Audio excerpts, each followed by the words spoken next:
모두 반갑습니다. 안녕하세요.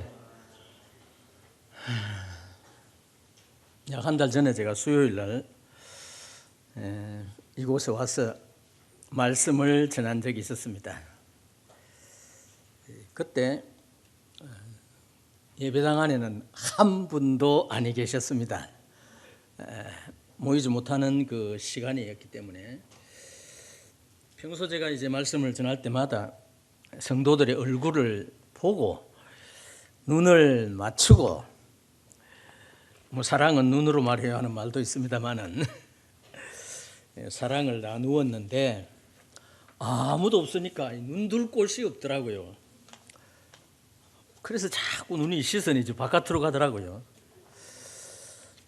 그런 참 황당한 경험을 했습니다. 그 후로 계속해서 여러분들이 수요일 또 일요일 날 성도들이 있을 때 또 없을 때 말씀 교제를 하는 분들을 생각하면서 내가 겪었던 그런 어려움을 이 성도님들도 그 말씀을 전하는 분들도 동일하게 겪게 되는구나 하는 생각을 가지면서 우리가 참 말씀을 전하는 분들을 위해서 좀 많이 기도해야 되겠구나 하는 생각을 가졌습니다.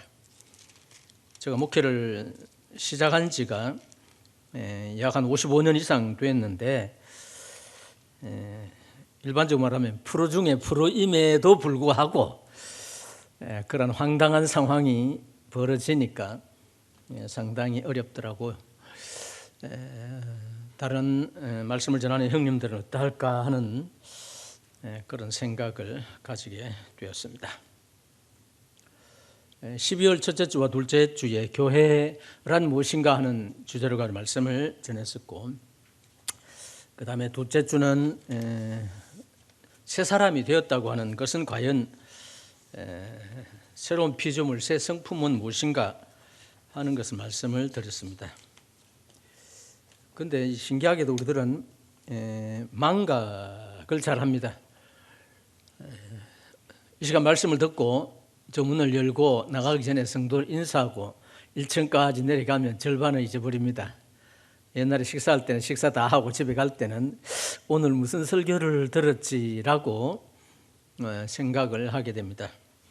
하물며 한 달이 지나면 과연 그때 이만조 형제는 어떤 말씀을 전했을까? 제가 말씀하지 않는 한 모릅니다. 저도 약 한 50년 동안 설교를 많이 했겠죠.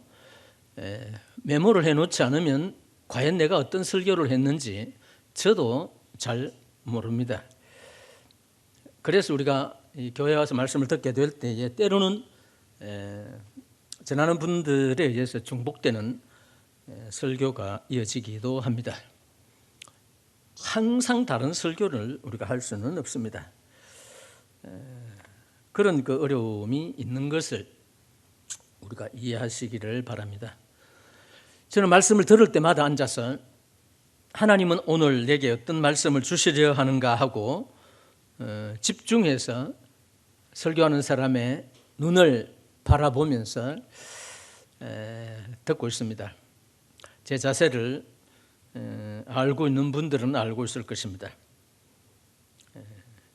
너희는 은혜를 끼치는 자가 되라 하는 말씀이 있는데 은혜를 끼친다는 것이 과연 무엇인가 하는 걸 생각할 때 말씀을 전하는 분은 은혜로 말씀을 전해야 되는데 앉아있는 나는, 말씀을 듣는 나는 말씀을 전하는 분에게 어떤 은혜를 끼칠 수 있을까 하는 것을 아주 수년 전에 생각하면서 앉아있으면서 경청하는 자세를 갖는 것이 아마 말씀을 전하는 분에게 은혜가 되지 않을까 하는 생각을 가지게 되었습니다. 그 생각은 지금도 변함이 없습니다.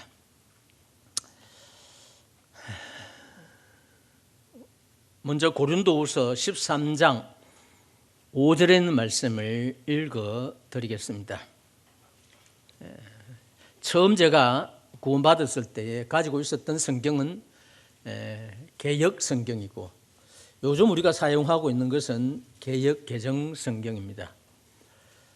성경 이제 번역할 때마다 조금씩 단어들이 다른 것을 봅니다. 그래서 저희 집에도 여러 번역본이 있습니다. 킹 제임스 버전도 있고 말씀 보존협회에서 나오는 것, 또 정동수 목사가 번역했었던 그 킹 제임스 예서제 바로 번역했었던 성경도 있고 새 번역도 있고 공동 번역도 있고, 공동 번역은 몇 년 전에 가톨릭 신부하고 신교 목사들이 합의해가지고 우리가 공동으로 한번 성경을 번역해 보자 해서 나온 것이 공동 번역입니다. 그 책도 가지고 있는데 그것은 우리 가지고 있는 66권 외에 7, 8권의 책이 더 있습니다. 그것은 가톨릭에서 사용하는 그런 책입니다. 한동안 그것을 제 목사님도 번역을 했기 때문에 사용하자 하고 사용을 해보니 우리가 보통 그 외경이라고 하는 그런 부분들이 들어가 있음으로 인해서 가톨릭에서는 지금 쓰고 있는지 모르지만 신교에서는 일체 쓰고 있지 않는 줄로 알고 있습니다. 고린도후서 13장 5절 말씀을 우리가 익히 잘 알고 있는 말씀입니다. 이 세 번역에 보니까 우리 모두는 믿음에 살고 있는지 스스로 살피고 시험해 보십시오. 여러분은 예수 그리스도께서 여러분 안에 계신다는 것을 모르십니까? 그렇지 않으면 여러분은 그 시험에 불합격한 사람입니다. 처음에는 시험해 보라 했죠. 무엇을 시험해 보라 했느냐 하면 예수 그리스도께서 내 안에 살아 계시느냐, 좌정하고 계시느냐, 내가 예수 그리스도를 개인의 구주로 주인으로 모시고 있느냐, 우리 자신을 시험해 보라는 거죠. 테스트해 보라는 거죠. 예수님이 내 안에 계신 줄을 현재 내가 스스로 알지 못하면 우리는 그 시험에 이제 불합격한 자다 그렇게 표현을 했는데, 여기는 너희 자신을 확정하라. 예수 그리스도께서 내 안에 계신 줄을 너희가 스스로 알지 못하느냐. 그렇지 않으면 너희는 버림받은 자니라. 오히려 이 그 표현이 더 강한 표현으로 나와 있습니다. 우리들은 시시로 우리들의 믿음을 점검해 볼 필요는 있습니다. 우리들은 믿음의 사람입니다. 믿음의 사람이란 바로 예수 그리스도를 구주로 영접한, 거듭나고 중생하고 새 사람이 되었고 새로 지음을 받은 자들이라는 것이죠. 그래서 교회란 세상으로부터 불러냄을 받은 특수한 신분이다 하는 것이죠. 우리는 세상에 속한 사람이 아니라는 것입니다. 그렇다면 세상에 속하지 않았다는 것은 과연 내 삶 속에 어떤 차이가 있느냐 하는 것을 생각해 볼 필요가 있습니다. 요한계시록 2장 4절과 5절에 보면은 너를 책망할 것이 있나니 너의 처음 사랑을 버렸다. 어디서 떨어진 것을 생각하고 회개하여 처음 행위를 가지라. 만일 그러하지 아니하고 회개하지 아니하면 내가 네게 가서 내 촛대를 그 자리에서 옮기리라. 복음을 전하는 분들은 안 믿는 사람들을 향해서 회개하십시오. 그리고 한 번 회개하면 됩니다. 세상을 향해서 내 마음대로 살았던 그 우리들의 삶을 청산하고 주님에게로 돌아오십시오. 돌이키라 해서 회개라고 하는 표현을 씁니다.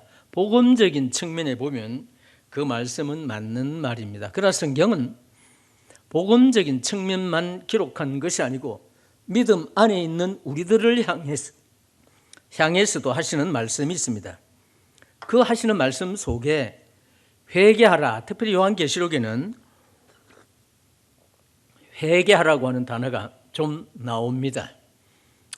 교회가 잘못된 길로 가게 된 것을 주님이 보시고 돌이키라, 회개하라, 원래 자리로 돌아오라. 이 요한계시록의 원래 자리로 돌아오라는 것은 구원받기 이전의 상태를 말하는 것이 아니고 우리가 처음 구원받을 때에 주님에게 들어와서 처음 사랑을 가지고 처음 행위, 이전에 믿기 이전의 행위와는 전혀 상관없는 전혀 다른 삶을 살았던 것을 지칭을 하면서 그 자리로 돌아가라 하는 그런 의미가 있습니다. 에베소서 5장 25절에서 27절까지 보면 그리스도께서 교회를 사랑하시고 그 교회를 위하여 자신을 주심같이 곧 물로 씻어 말씀으로 깨끗하게 하사 거룩하게 하시고 자기 앞에 영광스러운 교회로 세우사 티나 주름 잡힌 것이나 이런 것들이 없이 거룩하고 흠이 없게 하려 하십니다. 교회가 무엇이냐? 주님이 십자가에 죽으심으로 탄생된 것이 교회다. 그렇게 표현하고 있는데 주님은 이 교회를 위해서 십자가에 죽으셨다는 것입니다. 에베소서에서는 구원받은 성도들의 삶에 관한 우리 신분 또 현재 삶에 관한 말씀을 하면서 주님이 죽으심의 의미는 여러 가지가 있습니다. 복음적인 측면에 보면 우리를 구원하기 위해서 십자가에 죽으셨습니다. 우리가 좀 전에 만찬 예배를 드렸는데 이건 만고불변의 진리입니다. 그러면 주님은 단순히 죄인을 구원하기 위해서만이 십자가에 희생한 것이 아니고 주님의 몸된 교회를 세우시기 위해서 죽으셨다고 하는 의미입니다. 그런데 주님이 원하시는 교회의 모습이 어떠하냐? 티나 주름 잡힌 것이 없이 그리고 말씀을 깨끗하게 하사 거룩하고 전혀 흠이 없는 무결점에 마치 결혼하는 신랑이 어떤 신부를 원하느냐? 방탕하는 신부, 제멋대로 사는 신부를 원하겠어요? 정숙하고 정조를 지키고 깨끗한 신부를 원할 것입니다. 주님도 그러하기 위해서 십자가에 죽으셨다는 거예요. 아주 무결점에 온전한 그러한 모습의 교회. 그래서 주님과의 우리의 관계를 주님은 신랑이 우리 신부라 표현했잖아요. 신랑이 신부에게 요구하듯이 주님도 이 교회에 동일한 그러한 그 상태를 가지고 있는 신부를 원한다는 것입니다. 그렇다면 나는 과연 현재 교회는 과연 주님이 원하시는 그와 같은 모습의 교회냐 하는 것을 우리가 생각해 볼 필요가 있습니다. 아침에 제 아내가 제 설교 원고를 써놨거든요. 보더니만은 여보, 아들은 항상 설교할 때 자기 자신에게 설교하듯 합니다. 나도 내게 하듯 하는데 아닌데 당신이 쓴 거를 보니까 그렇지 않다고. 그래서 다시 보라고 그랬죠. 다시 보니까 저는 온전하고 성도들은 온전치 않다고 하는 의미로 제가 원고를 기록한 것이 아닙니다. 저는 항상 설교를 할 때 저 자신에게 합니다. 왜냐하면 이것은 하나님의 말씀이기 때문입니다. 그래서 에베소서 5장 25절 27절까지 있는 그 말씀은 주님과 이 교회와 관계를 설명하고 있고 고린도후서 13장 5절의 말씀도 내 자신을 시험해보고 테스트해보라는 거죠. 점검해보라는 것입니다. 내 안에 그리스도께서 살아계시느냐? 이거를 잘 알지 못하면 살아계시는지 아니 계시는지 알지 못하면 나는 버림받은 자다. 그렇게 표현을 하고 있습니다. 다시 말씀드려서 제가 지금 전하려고 하는 이 메시지는 저 자신에게도 해당되는 것이지 저는 괜찮고 여러분들은 그렇지 않다고 하는 의미로 결코 말씀하고 있지 않습니다. 믿음 안에서 산다. 성경에는 믿음이라는 단어가 대단히 많이 나옵니다. 히브리서 11장은 믿음의 장이라고 표현들을 하고 있죠. 그리고 믿음에 관계되는 말씀들이 의외로 신약 성경에 많이 기록되어 있는 것을 우리가 알고 있습니다. 우리가 믿음이 있다면 믿음 안에서 생활을 해야 된다는 것이죠. 믿음 안에서 생활한다는 것은 예수 그리스도로 말미암아 살아간다는 것입니다. 12월 달에 제가 증거했을 때 그리스도인이란 무엇이냐? 예수 그리스도의 사람이다. 그 사람을 보면 바로 예수 그리스도를 보는 것과 같다. 그래서 그리스도인이라고 하는 대명사를 교회에서 사용하게 된다는 것입니다. 그러면 예수 그리스도의 사람은 다시 말해서 주님은 어떠한 분이시냐? 주님의 인격이 우리의 삶을 통해서 그대로 표현되어야만이 우리가 감히 그리스도인이라고 표현할 수 있다고 하는 사실입니다. 그리고 이 처음 사랑이라 했는데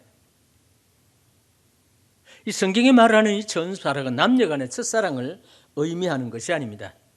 우리가 예수 그리스도를 처음으로 주인으로 모시고 나서 예수 그리스도를 사랑하는 그 사랑, 그거를 처음 사랑이다. 네가 어디서 떨어진 것을 생각해 보라. 지금 네 마음에 현재 주님을 사랑하는 사랑이 부족하다면 어디서 잃어버렸는지를 생각하고 처음 사랑을 되찾으라 하는 것이죠. 그리고 그렇다면 처음 사랑이 무엇일까? 저는 63년 7월 30일 수양회에 참석을 해서 그때 제 나이 18살인데 복음을 듣고 예수 그리스도를 제 구주로 영접을 했습니다. 그 시점으로부터 놀라운 변화가 제게 왔습니다. 그 이전에 성경을 읽을 때 별로 흥미가 없었어요. 그러나 그날 이후로는 성경을 접하게 되었고 열심히 성경을 읽게 되었습니다. 그리고 이전에 내가 생각했었던 내 가치관이라든지 이전에 생각했던 사람들, 이전에 생각했던 사물들이 달리 보였습니다. 나는 구원받은 사람이다. 나는 하나님의 자녀다. 나는 죄 용서함에 대한 확신이 있다 하는 것으로 인해서 상당히 들떠 있었습니다. 그리고 주님만이 나의 모든 것이 되시다 하는 것을 생각하게 되었습니다. 그래서 저는 21살의 나이로 오직 주님만을 위해서 복음을 전해야 되겠다 하는 일념을 가지고 선교학교에 들어갔습니다.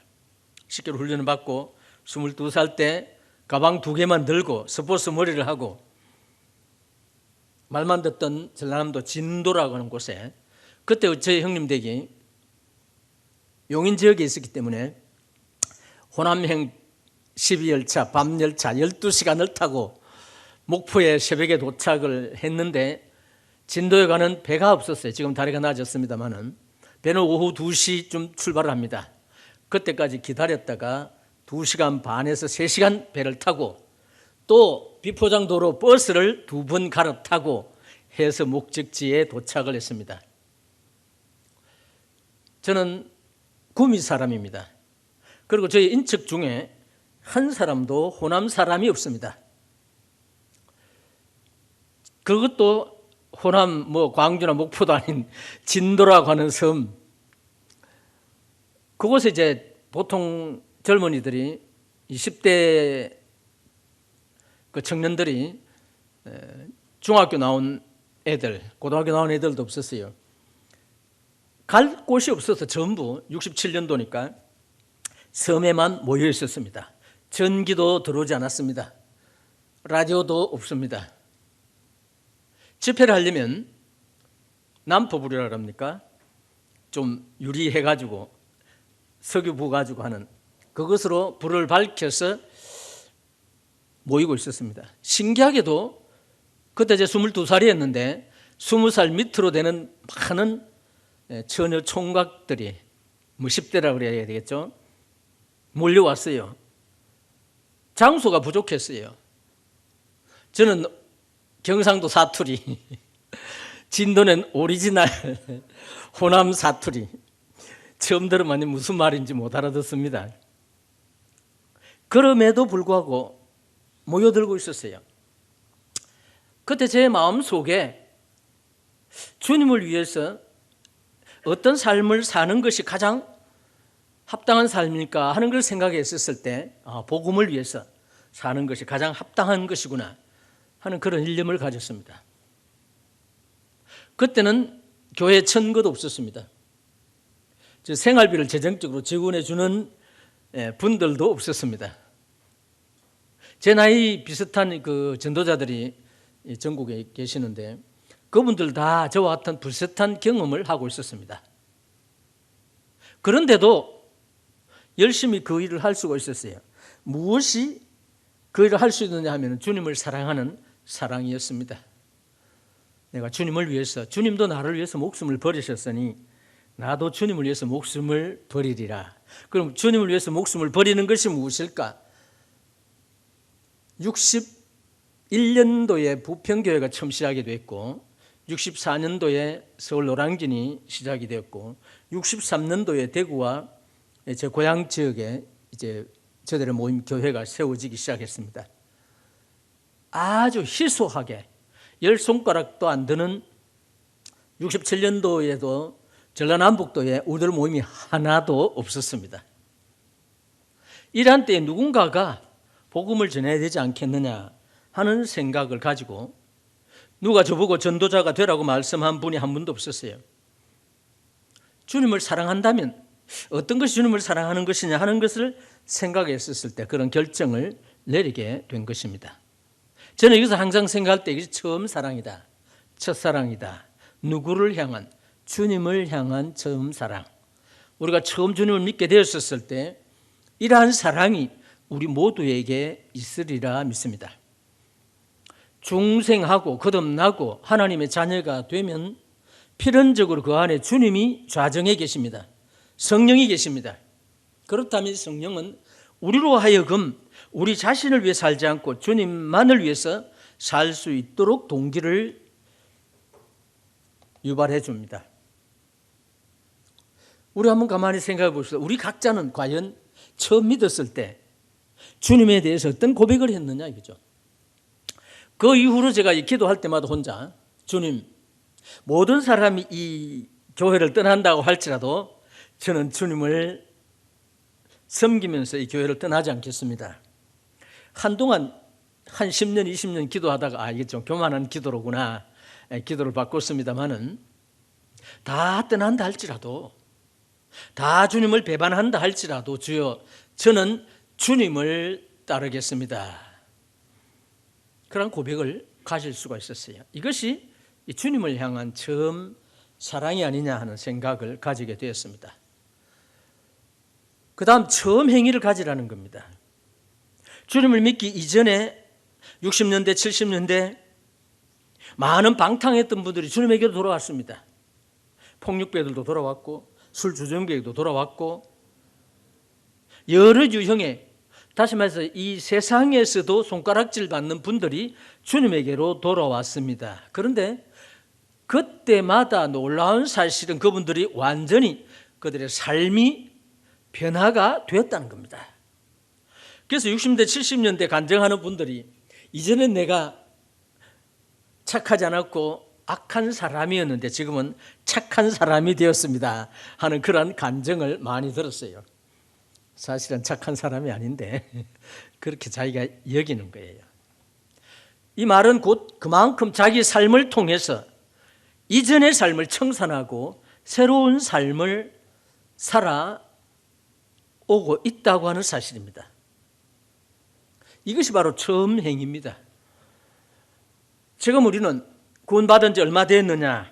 저는 60년 넘었는데 그것이 중요한 것이 아니고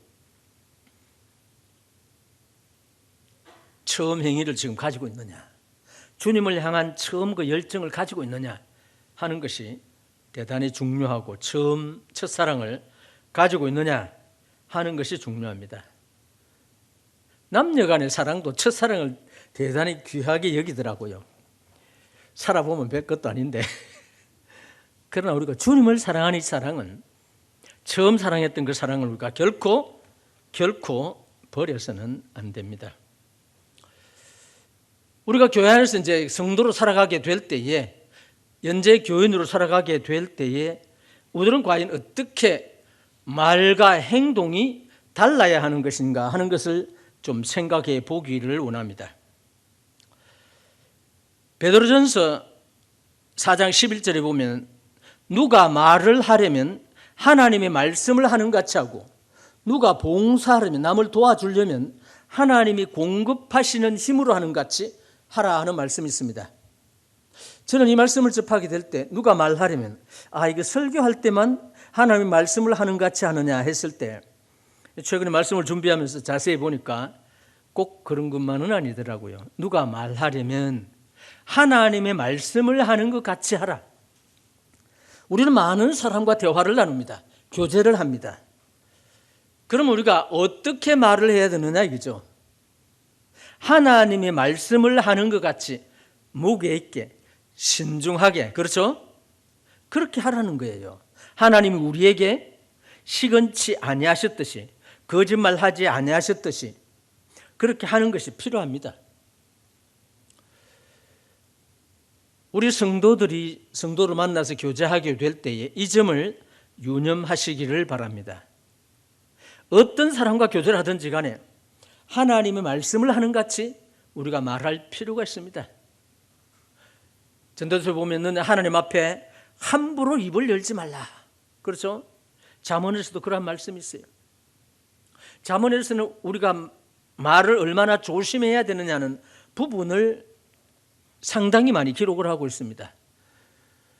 그 많은 말들 중에 가장 함축에 있는 말씀이 바로 베드로전서 4장 11절이 아니냐 하는 생각을 가집니다. 누가 말하려면 하나님의 말씀을 하는 같이 해야 됩니다. 성도 교제할 때에, 여럿이 교제할 때에, 1대1로 교제할 때에 하나님의 말씀을 하는 같이 하게 된다면, 다시 말해 주님이 내 안에서 이 성도에게 이와 같은 말씀을 하게 한다면 우리는 대단히 신중해야 될 것입니다. 그렇죠? 대단히 조심해야 될 것입니다. 대단히 삼가해야 될 것입니다. 그런 의미로 이 말씀을 우리에게 해주고 있습니다. 그 다음에 로마서 14장을 펴봅시다. 1절에서 4절까지 보면 믿음이 강한 자는 연약한 자를 상대할 때 비판해서는 안 되고, 또 믿음이 강한 자는 믿음이 연약한 자는 믿음이 강한 자를 판단해서도 안 된다. 그런 말씀 있죠. 믿음이 연약한 자를 너희가 봤되 그의 의견을 비판하지 말라. 어떤 사람은 모든 것을 먹을 만한 믿음이 있고 연약한 자는 채소만 먹느니라. 먹는 자는 먹지 않는 자를 없인 여기지 말고 먹지 않는 자는 먹는 자를 비판하지 말라. 이는 하나님이 그를 받으셨습니다. 믿음이 강하다고 하는 분이나 믿음이 연약한 분이나 그 모두를 하나님이 어떻게 했다고요? 받으셨다는 겁니다. 하나님의 자녀로 인정하고 계시다는 것입니다. 4절에 남의 하인을 판단하는 너는, 비판하는 너는 누구냐? 그가 서 있는 것이나 넘어지는 것이 자기 주인에게 있음에 그가 세움을 받으리니 이는 그를 세우시는 권능이 주께 있습니다. 저는 이 말씀을 대하게 될 때마다 대단히 두렵습니다. 너는 남의 하인을 비판하는 너는 누구냐? 남의 하인이 누구냐 하면 모든 성도는 예수 그리스도의 하인, 종이라고 하는 것입니다.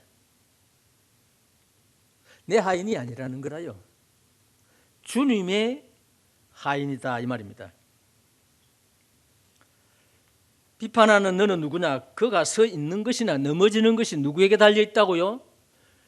우리 주님에게 달려있지 내게 달려있는 것이 아니라는 겁니다. 우리 성도들은, 연재교회 성도들은 그 어떤 누구를 비판하거나 판단할 수 있는 권리가 전혀 없다는 것입니다. 주님만이 있다는 것입니다. 비판하거나 판단하는 것은 누가 말하려면 하나님이 말씀을 하는 같이 하라고 하는 말씀에 위배되는 것입니다. 그가 넘어지든지 서든지 간에 그것은 주인이 알아서 할 일이다. 주님이 알아서 할 일이지 내가 관여할 수 있는 권리가 없다는 것입니다. 비판하거나 판단하게 되면 우리는 월권을 한다는 것입니다. 주님의 권리를 우리가 빼앗는다는 것입니다. 우리가 그렇게 해서는 안 된다는 것이죠. 로마 14장 7절, 8절, 9절을 대단히 저는 좋아합니다. 이렇게 실천하지는 못할지라도 우리 중에 누구든지 자기를 위하여 사는 자가 없고 자기를 위하여 죽는 자도 없도다. 얼마나 놀라운 말씀입니까? 우리 중에 누구든지 이곳에 계시는 60명, 70명의 성도, 또 지금 방송을 듣고 계시는 모든 성도, 전 세계에 있는 모든 구원받은 하나님의 자녀들은 어쩌면 사도 바울이 우리 중에 누구든지 자기를 위해 사는 자도 없고 자기를 위해 죽는 자도 없도다.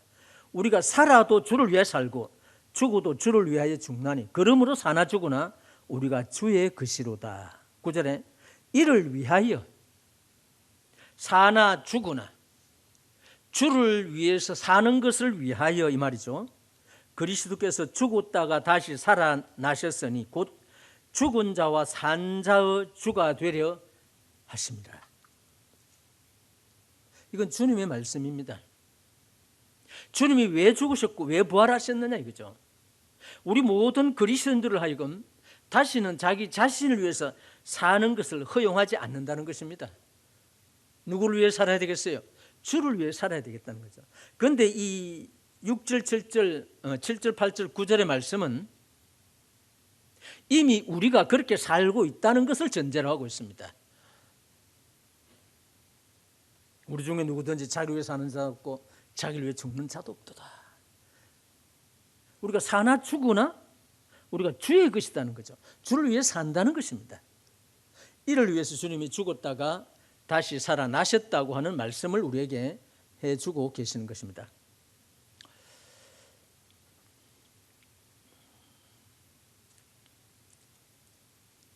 이후로 우리들의 가치관, 우리들의 교제관, 그리고 처음 사랑과 처음 행위를 갖는 것, 그리고 믿음 안에서 생활하는 생활, 믿음 안에 거한다고 하는 성도들의 생활은 과연 어떠해야 되느냐 하는 것들을 생각하게 될 때에 이상의 말씀들이 있습니다. 야고보서 4장 11절과 12절에 보면은 형제들아 피차, 이 피차라는 건 이 편과 저 편입니다. 나와 다른 성도 비방하지 말고 형제를 비방하는 자나 형제를 판단하는 자는 율법을 비방하고 율법을 판단하는 것이라.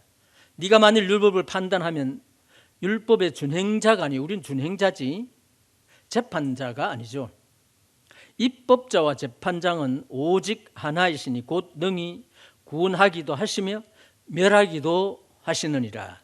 너는 누구간데 이웃을 형제를 판단하느냐. 우리들은 쉽게 판단하고 비방하고 비판하고 원망하고 불평합니다. 이것은 우리가 입법자 주님의 자리에 앉아서 우리가 성도를 내려다 본다는 이야기입니다. 판단한다는 거예요. 우리에게는 그런 권리가 없어요. 그래서 마태복음 7장 1절 이하에 보면은 비판하지 말라. 누가복음 6장에서도 비판을 하면 비판을 받게 되고 정죄하지 말라. 주님도 우리를 정죄하지 않는데 우리들은 성도를 쉽게 정죄합니다. 정죄하지 말라 그랬어요. 만약에 내가 정죄하면 나도 정죄함을 받는다고 하는 것입니다. 용서하라. 그러면 내가 용서를 받을 것이다. 주님이 가르치신 기도 중에 이런 문구가 있죠. 주기도문. 오늘날 우리가 우리에게 죄 지은 자를 사하여 준 것 같이 뭐라 그랬어요? 우리 죄를 사해 주십시오. 우리가 주님 앞에 어떤 용서를 빌려고 하면 먼저 내게 죄 지은 자가 있다고 생각한다면 그를 먼저 용서해 주어야 된다는 겁니다. 남을 용서하지 않는 가운데서는 결코 주님의 용서를 바랄 수 없다는 것입니다. 자, 지금 말씀드리는 것을 우리가 보편적으로 잘 알고 있어요. 문제는 실천을 하는 것이 중요합니다. 과연 내 생활 속에 실천하고 있느냐 하는 것이죠.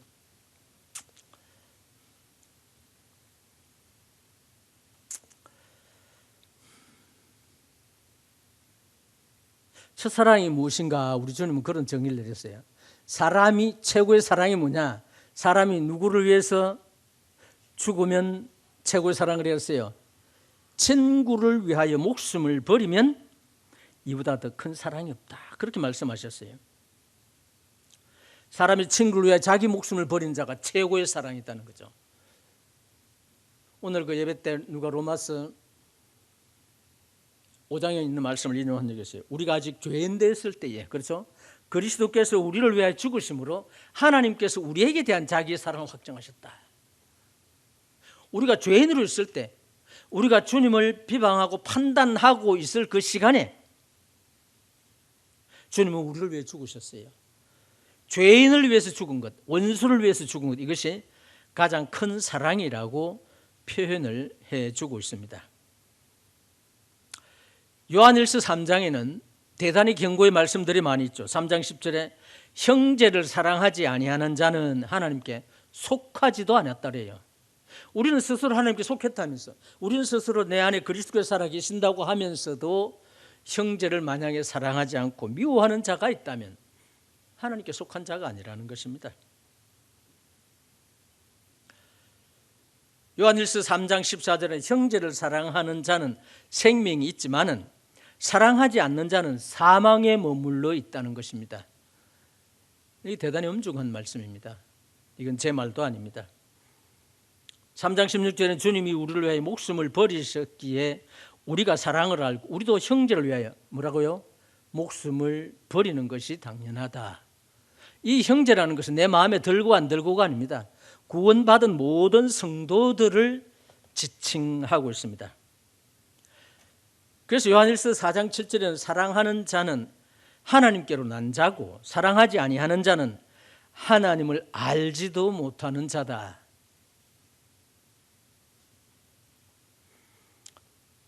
사장 20절에 보면 누구든지 하나님을 사랑하노라 하고 그 형제를 미워하면, 미워한다는 게 뭐냐면 비방하고 판단하고 정죄하고 멸시하고 원망하는 기타 등등입니다.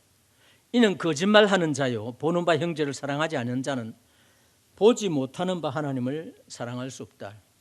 귀가 아프도록 들은 말씀입니다. 그렇죠? 그런데 신기한 것은 나 자신을 생각할 때 난 다 사랑한다고 합니다. 저는 가끔 모두를 사랑합니다 하면 제 아내는 착각하지 말으라고 집에 가서 그럽니다. 그리고 모든 성도들이 다 당신을 사랑하는 것이 아니다고 일침을 가합니다. 제가 그걸 모르는 바가 아니에요. 그러나 저는 제 자신에게 하나의 신념이 있습니다.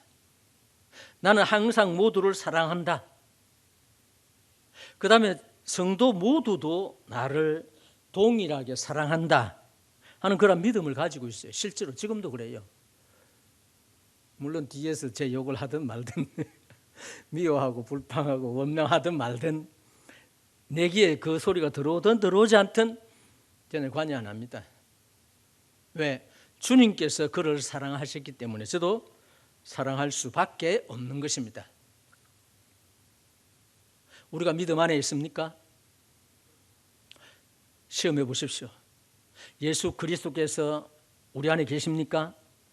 그렇다면 우리는 주님 안에 있지만 그렇지 못하다면 주님 안에 있지 않습니다. 오늘의 말씀은 우리 자신을 점검해 보라는 것이지 타인을 점검하라는 것이 아닙니다. 제가 제일 좋아하는 말씀이 있습니다. 데살로니가전서 5장 18절 범사에 감사하라. 이는 그리스도 예수 안에서 너를 향하신 하나님의 뜻이라. 범사에 모든 일에 감사하는 마음을 가지자. 우리가 주님 안에서 행복을 누릴 수 있는 비결이 뭐냐 하면은 감사하는 마음입니다. 긍정적인 마음입니다. 믿음의 마음입니다. 그걸 가지고 있으면 우리는 행복한 거예요. 저는 오늘 아침에 제 아내 보고 우리가 행복한 가정이지 하고 이야기를 했어요. 아무 문제 없기 때문이 아닙니다. 저도 이 교회의 많은 그 일들이 제 마음의 어깨를 억누르고 있습니다. 짓누르고 있어요. 그러나 저는 행복한 사람이다. 왜? 그럼에도 불구하고 저는 범사에 감사할 수 있는 마음의 여유를 가지고 있습니다. 이는 그리스도 예수 안에서 우리를 향하신 하나님의 뜻이라고 하는 말씀을 기억하게 될 때에 이와 같은 말씀이 제 마음 가운데 그대로 부딪혀 왔습니다. 이제 이후로 모든 교제는, 모든 성도의 교제는 하나님 말씀을 하는 같이 하십시다. 저도 마찬가지입니다. 저도 어제도 오늘도 제 아내하고 오면서도 이 불평을 늘어놨어요. 성도에 대해서. 그러면서 문득 생각하기를 우리가 지금 우리도 불만을 토하고 있네. 습관적으로 하고 있는 자신을 발견하게 되었습니다. 기도하시겠습니다. 하나님 아버지, 우리에게 주신 영원한 생명과 새로운 피조물인 하나님의 자녀임에 대해서 감사를 드립니다. 또 제 안에 주님이 좌정해 계심에 대해서 감사를 드립니다. 저들이 주님의 하인이고 주님의 종인 것에 대해서 감사를 드립니다. 주님이 우리를 위하여 십자가에 죽으셨습니다. 이것은 우리로 하여금 정결한 티나 주름 잡힌 것이 없이 깨끗하고 거룩하고 흠이 없게 하기 위함이었다고 했었을 때에 우리가 그와 같은 신분에 걸맞는 우리의 상태를 지속적으로 유지할 수 있도록 도와주시고 처음 사랑과 처음 행위를 되찾을 수 있도록 인도해 주옵소서. 이와 같은 말씀을 주심에 대해서 감사하며 예수님의 이름으로 기도했사옵나이다.